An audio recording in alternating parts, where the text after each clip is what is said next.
देखिए, संसद में क्या हो रहा है, संसद को किस तरह से अप्रासंगिक बना दिया है, किस तरह विपक्ष पर दमन करने के लिए संसदीय मंच का दुरुपयोग हो रहा है इतने वर्षों से, वो सब देख रहे हैं। इसमें कुछ भी छुपा हुआ नहीं है।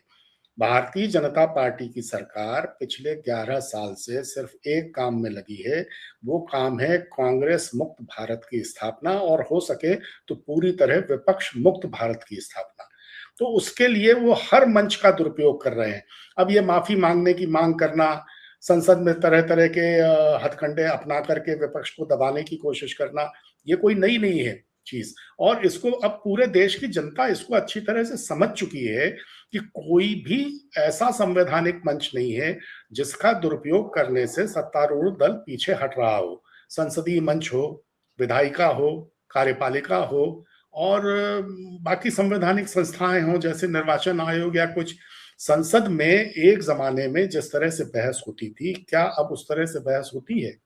क्या विधेयकों पर कायदे से कोई चर्चा होती है उनको पारित करने के पहले? संसद आजकल मिलती कितने दिन के लिए है? संसदीय घंटे जो कामकाज के घंटे हैं वो लगातार कम हुए हैं 2014 के बाद से। अब तो संसद में विषयों पर चर्चा ही नहीं होती है, खाली वंदे मातरम, मतलब जब जो अपने एजेंडा चलाने हैं उन चीजों पर बहस होती है, और जो बुनियादी मसले हैं उन पर कभी बहस नहीं होती है। तो विपक्ष के लिए एक ये चुनौतीपूर्ण दौर है।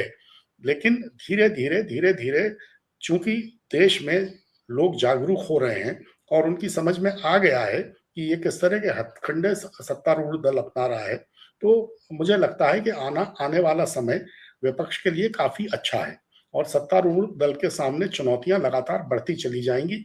वो अपना अभी बैठे बैठे भले ये सोचते रहें कि देश की जनता कुछ नहीं समझ रही है, लेकिन देश की जनता सब समझ रही है।